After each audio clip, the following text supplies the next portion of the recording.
Damien? Ange, you must be wondering how you're going home without anything there. Yeah, obviously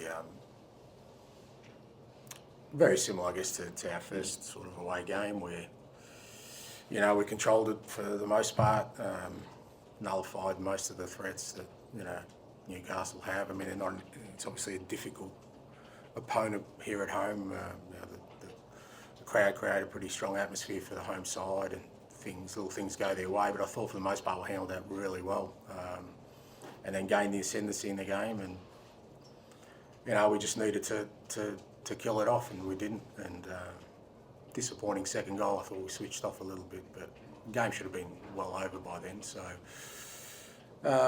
another sore one, unfortunately, where we haven't got the rewards for our play. But you know, ultimately it's 3 strong performances for the first 3 games that the results don't reflect in that way.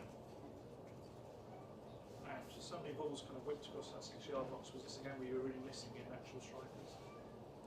Oh, yeah, potentially, but I still think even outside of that, we just had some really good opportunities, a little bit more composure. Yeah, fair play to Nick Pope. I thought he had an outstanding game. But I thought we could have tested him a few more times with just some better decision making. It's not just the opportunities we did create. I thought there was another probably, you know, 6 to 10 moments where we could have created even more opportunities.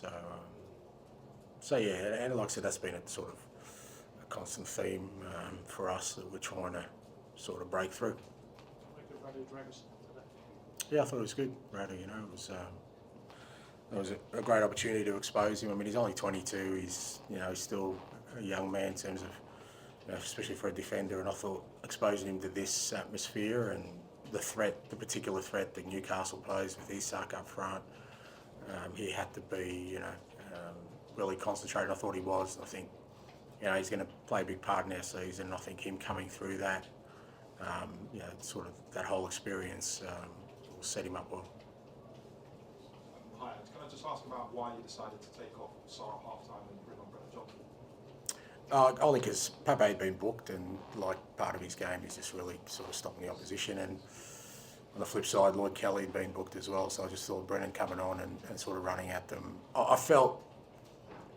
I just felt we would sort of run over the top of them in the second half. I got that sense just before half time, and I thought, you know, if we can get the ball to our wide players, we can cause them some problems.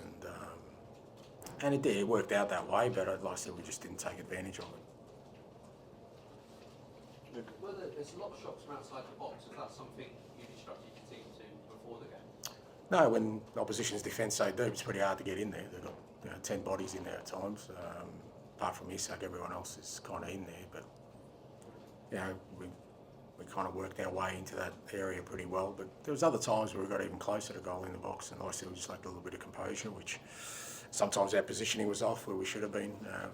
We weren't, and you know, we let them off the hook. Okay, thanks very much.